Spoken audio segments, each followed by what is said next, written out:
I got it! When I first heard about Dave being trapped in a maze... 1, 2, 3, 4! I built a labyrinth. Can you believe it? Dave is trapped in a cardboard maze in his living room and he can't get out. Welcome to Dave Made a Minute, the podcast where a whole bunch of us are exploring the film Dave Made a Maze 1 minute at a time. The twist. Many of the participants have never seen the film. Some don't even know what film they're sampling. They get their minutes and they tackle them as they see fit. Here's your host from the Groundhog Day Project and Michael Myers Minute, Robert Black. Minute 33, everyone follows Dave and they come out of it changed. To tackle Minute 33, we have Eric Deutsch and Brad Mendenhall of Flash Gordon Minute. You come home, there's a giant maze in your living room. You're like, what the? There's a giant maze in my living room. I've heard of people rearranging their furniture, but this is wackadoodle crazy. Give me a sense of that. This doesn't make any sense. The problem? The promise to my segment. But solutions, no problem. It's like a fucking cocktail party in here. If I get a few words from you before you go. We are at minute 33 of Dave Made a Maze. Eric, how are you doing? Well, Brad, I was doing well, but then I looked in the mirror right before we got on together. Have you ever had one of those bad dreams where, like, you're you, but you don't really look like you, so you're not sure if you're you? Well, as I said, I looked in the mirror, and I am a crude puppet, and it's no dream. It's no dream. We're all puppets now. Ugh. So, folks, Eric and I, you may have heard our wonderful voices and our should be copyrighted intro from Flash Gordon Minute, another zany movie. So I guess we're just become the zany movie guys. Yeah, we're a little bit typecast, although I gotta say, as zany as Flash Gordon is, it's got nothing on whatever this thing we're watching is. This is a unique experiment. We're glad and thank the minds behind this podcast for bringing us in because this is different. We are coming from the world of Flash Gordon, and we have a lot of love for that 1980 treasure starring Sam Jones. But this is one that I was not familiar with this movie, and I believe you are the same, correct?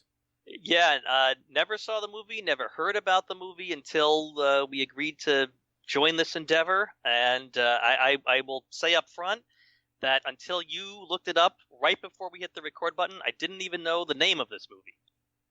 What's so fun with the podcasting format is you have the ability to do weird, crazy stuff and try different things. I'm another admission. I am only watching the 3 minutes that the Flash Gordon Minute team were assigned.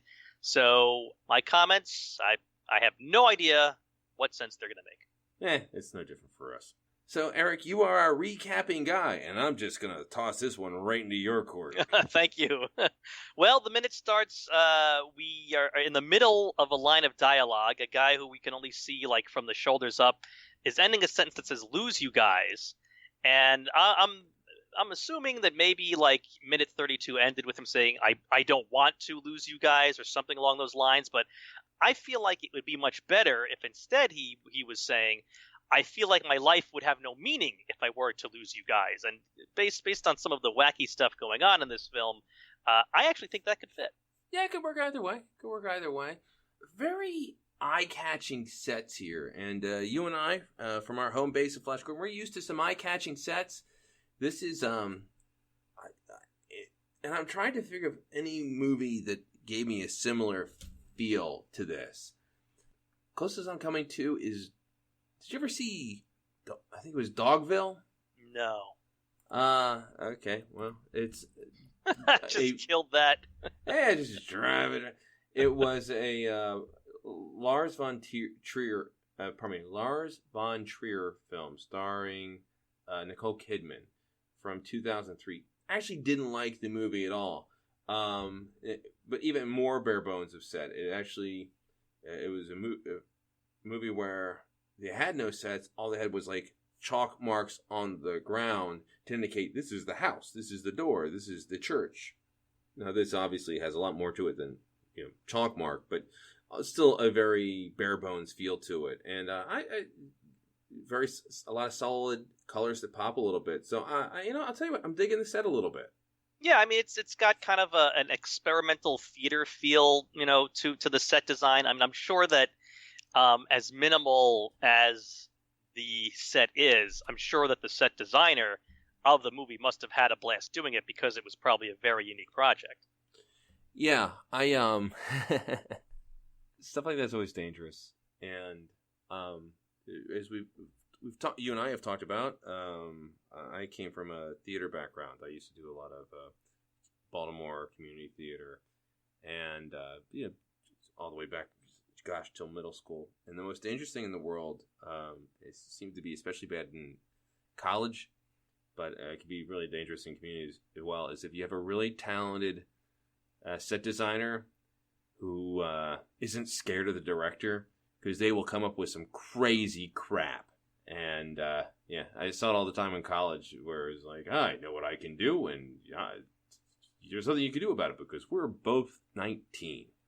Well, it's also the beginning of this minute with the table and the boxes next to it. For some reason, it just makes me think of Peanuts, the Peanuts cartoons. By the way, I'm gonna come out and just say it. I was fine with the Peanuts cartoons. Never thought the Peanuts comic strip was funny at all. Oh, come on now.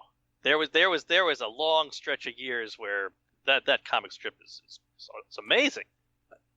It was definitely artistically impressive, and I get what Chuck Schultz was going for, but sometimes it didn't have the greatest punchline. Now, perhaps, as you said, there was a stretch where it was at its peak, and that went on for that strip went on for a long time. So maybe it's just a matter of me coming on to like my comic strip reading period of time too late when he had lost his fastball.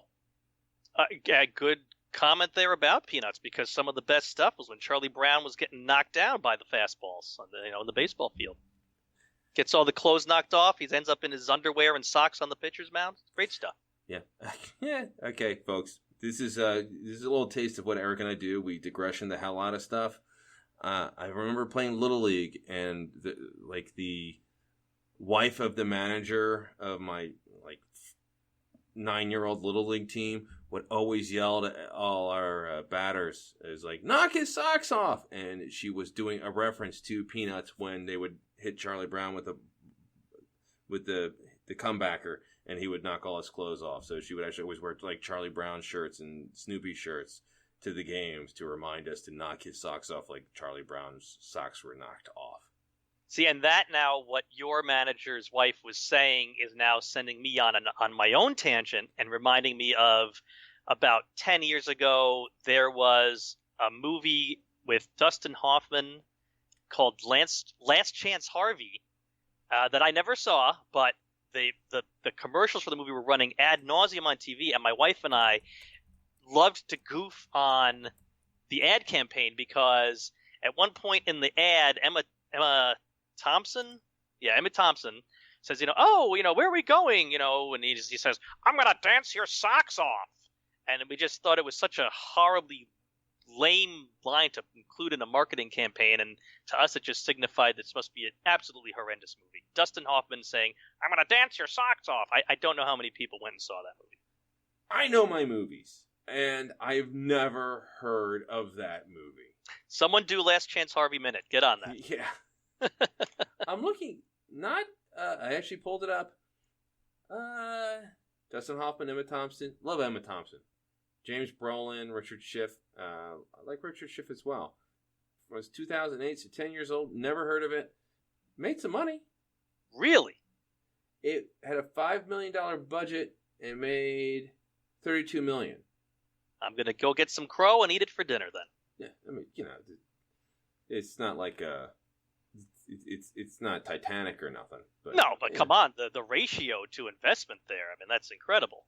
Good for Dustin Hoffman. So let's get back to Dave Made a Maze. Well, the dude that's we only see from the shoulders up there, he's got a glove on his hand, and I can't quite make out if it's a cold weather mitten or if it's like an MMA fighting type boxing glove.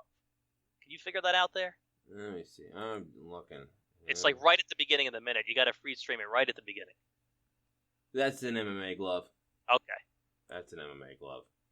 I will never know why he's wearing that glove.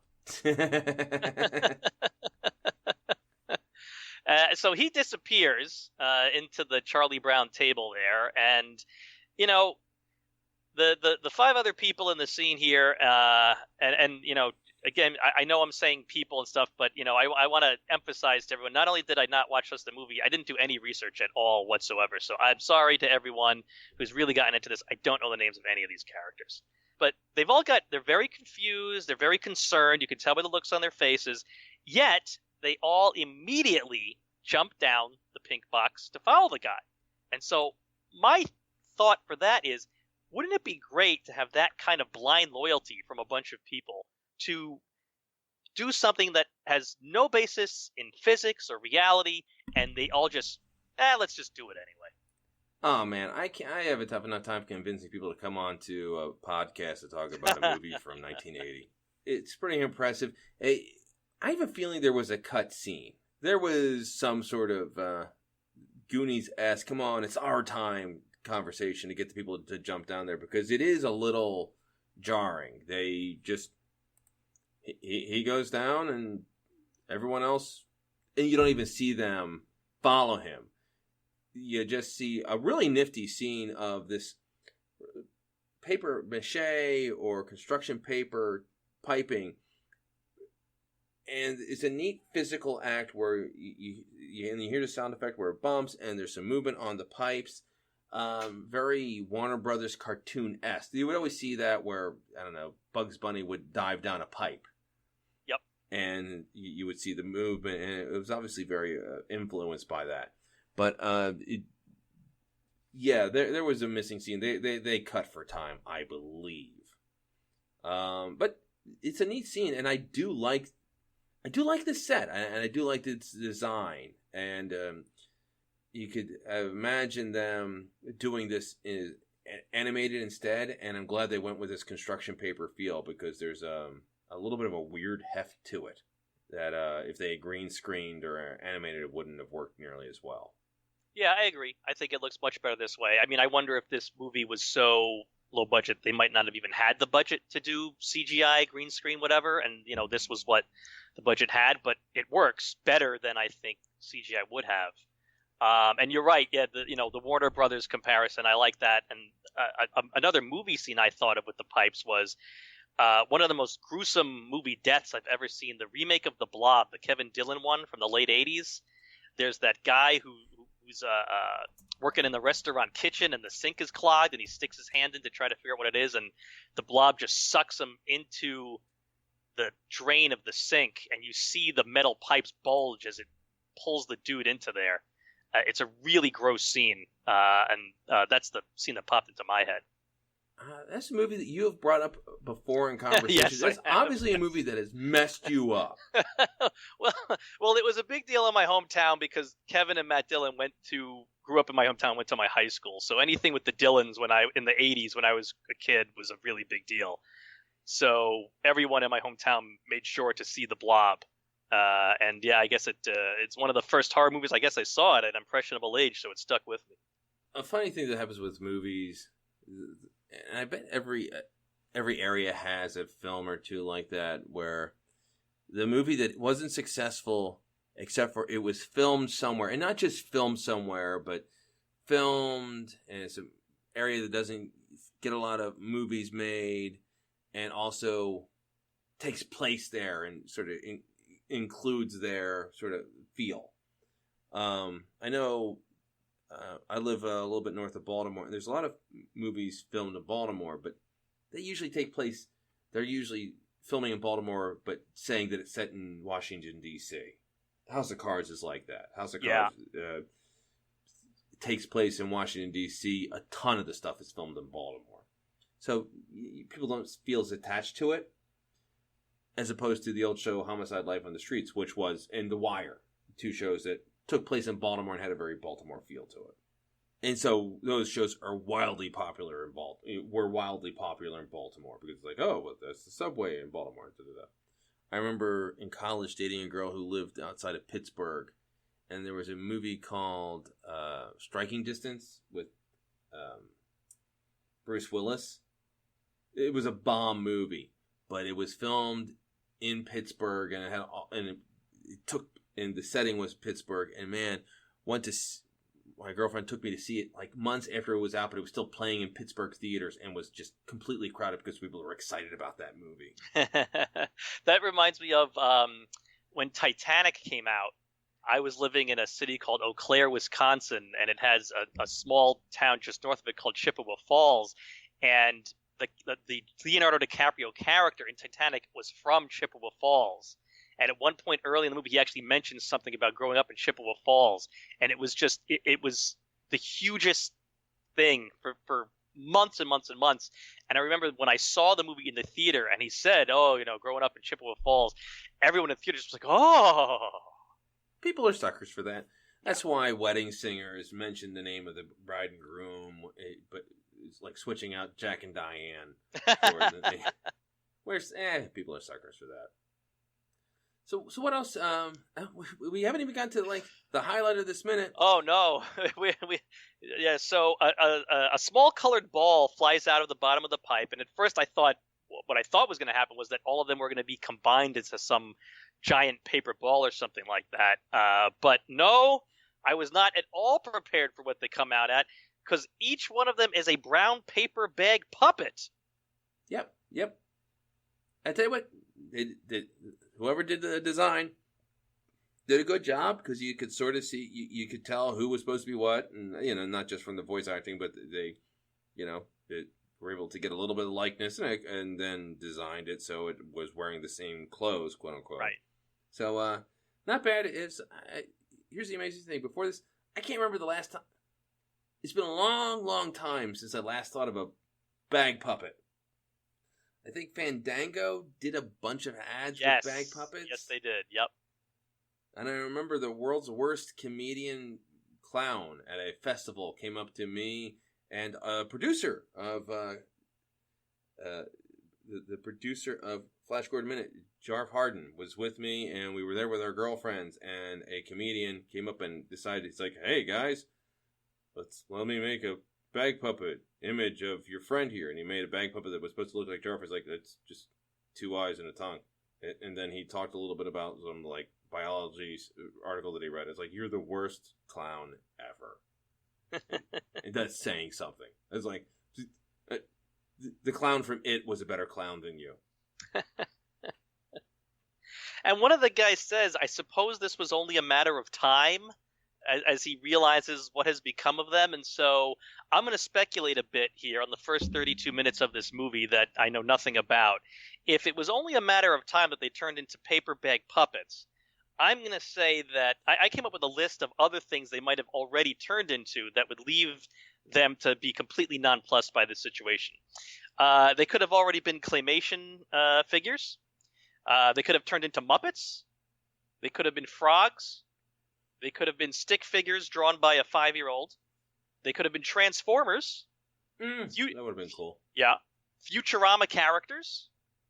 Or penguins. I could have also seen... Yeah. They could have gone full robot chicken. Uh-huh, yeah. I actually went a different way with it. For me, it was less, what else have they been turned into? And more, everything else has been turned into paper. Okay, yeah, that works. Oh, I should have realized that sooner or later we were going to be turned into the puppet people. By the way, still think you should have a bigger reaction, but they're living the life of the movie, not me. Right. Go with the universe of the movie, not the real world. Yeah. Yeah, I guess 5 minutes of paper bag puppet people wetting themselves and crying, may not be the most entertaining thing, but all right. Well, speaking of physical reactions, though, or the cameraman does spit something out of his mouth, and I watched it on freeze frame because I really wanted to figure out what it was, and it's just, even on freeze frame, it's just way too quick. It looks like it's orange, but I can't quite figure it out. So I'm going to make another speculation here that this guy throughout the movie, he's been spitting, and so the joke is that even as a paper bag, he still is spitting. And so if it was orange, that means he's spitting out because he's a brown paper bag. Usually you're using those for lunch. I'm going to speculate he's spitting out a piece of orange left over in the brown paper bag. I'll go for that. That's crazy enough to work. Sure, why not? All right. So that sort of wraps up the minute. Anything else you want? Now they're just walking. Yeah. I mean, but we do get I like the POV shot of, they ask this guy Dave, are they safe? And they get a POV of Dave's point of view of the other paper bags sort of moving in on him, waiting for him to answer. I think it's a cool shot. It's hard to take it seriously because they're paper bags, but the menacing manner they're almost moving in on him, I think it works. And I love that he doesn't answer them. He just says, let's just keep moving. He doesn't even bother trying to lie to them about whether they're safe or not. So, minute ends on a nice note. Yeah, and some good bouncy tuba music. Yes, I love the music. Yeah, it's good. And this is a movie that did not have a huge budget. I did a little tiny bit of research, and once we figured out the name of the movie, it's a micro-budgeted thing. And as has been brought up a couple times, we're from Flash Gordon Minute, which is a spin-off of the Cosmic Geppetto podcast, which is a little pop culture show that I founded and host, and Eric's been on several times, and we try to do a lot of original music for that. And when you have no money, you work real hard to find talented people that will do stuff cheap or do stuff free. And I would love to know the story of them trying to get a really cool tuba player to work cheap. It's like, because, there's just a real fun thing of the DIY aspect of that, getting cool music and getting people to donate or severely discount their talents. And you know what? It sounds great. It is a good sounding background soundtrack on this minute. Hey, you know what? It's been fun. None of us are familiar with this movie. I'll tell you what's really cool, Eric. This is the first time in a long while that it's just been me and you. Yeah, it's weird. We're in the middle still of recording Flash Gordon Minute, folks, and except for the first few minutes of the movie, we always have had a guest. So me and Brad are using this movie to reconnect with each other. Yeah, it's good. It's good. It's Flash Gordon Minute is it's one of these minute by minutes, and what's cool about the minute by minute format is you have very different relationships between the people hosting the show, and you have people who married or dating or friends for a long, long time. Eric and I basically, the first minute we recorded the Flash Gordon Minute was only the second time we ever talked. And we asked that you give a listen, download some old episodes, because it is fun, because you hear two guys who didn't know each other and become fast friends over the course of their show. Absolutely. And I don't know exactly when this is going to air, but by the time it does, we might be almost done with Flash Gordon Minute, so you might be able to binge almost our entire show. Yeah, and there's a chance that you could actually hear the friendship end because of bitterness. Wait until minute 111, the final minute in which Brad and Eric come to blows over the airwaves. It's like a Festivus. All of a sudden, there's the airing of grievances, and it just goes. Here's the hell what after pissed that. me off about you back in minute 87, Brad. I never said anything. All right. Well, Eric, where can people find out more about our little show, Flash Gordon Minute? Yep, if you're interested in Flash Gordon Minute and you like us, our website is growlermedia.com/Flash Gordon. Growler is GROWLER, growlermedia.com/Flash Gordon. We're on Facebook. We have the Flash Gordon Minute Listeners Vortex there. We're on Twitter, Flash Gordon Pod. So check us out.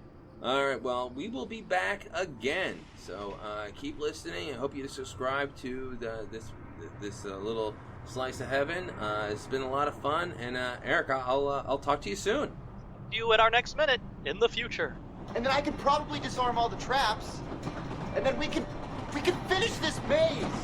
Who is with me? That was Eric Deutsch and Brad Mendenhall of Flash Gordon Minute, taking a minute 33 of Dave Made a Maze. They will be back in minute 57. Next time on Dave Made a Minute, we've got Alex Thompson of Galaxy Quest Minute, along with Niall McGowan and John Parker of Bat Minute Returns, taking a minute 34. Thank you for listening to Dave Made a Minute. Intro dialogue snippets were taken from Dave Made a Maze, directed by Bill Watterson, written by Bill Watterson and Steve Sears, and produced by John Charles Meyer. Intro music is Diversion by The Equals, featured in the film Dave Made a Maze, and Life Cycle of a Match by Parvis Decree. Outro music is Leaving This Godforsaken Place and Her Presence is Strong Here by Parvis Decree. Dave Made a Minute is a production of Lemming Drop Studio and all other featured podcast producers. You can find more content at lemmingdrops.com. Check us out on Twitter, Facebook, and Instagram at Dave Made a Minute. If you like what you hear, throw us a rating and review on your podcatcher of choice, and check out all of the participants' other shows to spread the love around. Again, thank you for listening. As long as we're all working together, this is going to be fine. It's going to be great. I need you to notify the families of everyone who died here today. Totally. Wait, what?